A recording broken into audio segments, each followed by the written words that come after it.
ایک دفعہ کا ذکر ہے، دو نوجوان شہزادے ایک گھنے اور پراسرار جنگل سے گزر رہے تھے۔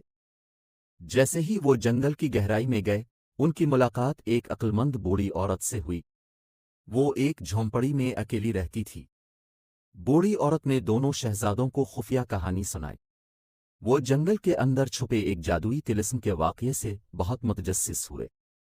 بوڑھی عورت نے انہیں ان خطرات سے خبردار کیا جو کسی ایسے شخص کا انتظار کر رہے تھے جو طلسم کی تلاش میں تھا، لیکن بہادر لیام اسے تلاش کرنے کے لیے پرعزم تھا۔ لیام نے ولیم کو طلسم کی تلاش میں اس کے ساتھ شامل ہونے پر آمادہ کیا۔ بوڑھی عورت نے انہیں ایک نقشہ اور کچھ سامان دیا اور وہ نامعلوم جگہ کی طرف روانہ ہو گئے۔ راستے میں انہیں شدید خطروں اور جانوروں کا سامنا کرنا پڑا، لیکن لیام کی بہادری اور ولیم کی احتیاط سے وہ ہر رکاوٹ پر قابو پانے میں کامیاب رہے۔ آخر کار وہ نقشے پر نشان زد مقام پر پہنچے اور خود کو ایک عظیم الشان مندر کے سامنے کھڑا پایا۔ داخلی دروازے کی حفاظت دو شیر کر رہے تھے، لیکن لیام کی بہادری سے وہ دروازے سے چپکے سے گزر گئے۔ مندر کے اندر انہیں وہ جادوئی طلسم نظر آیا۔ یہ ایک شاندار ورب تھا جو روشنی سے چمک رہا تھا۔ جب وہ اسے چھونے کے لیے پہنچے تو اچانک انہیں ایک بدصورت دھند نے گھیر لیا۔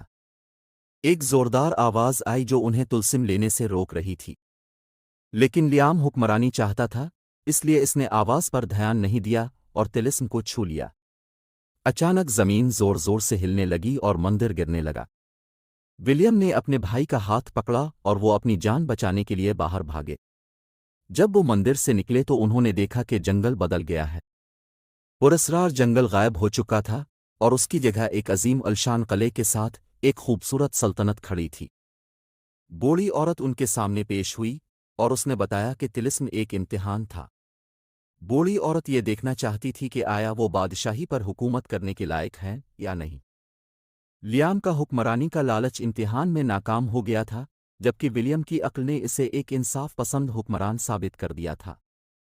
اس دن سے شہزادہ ولیم اپنے وفادار بھائی کے ساتھ نئی سلطنت کا بادشاہ بن گیا، اور طلسم شیروں کی حفاظت میں مندر میں اس کی صحیح جگہ پر واپس کر دیا گیا۔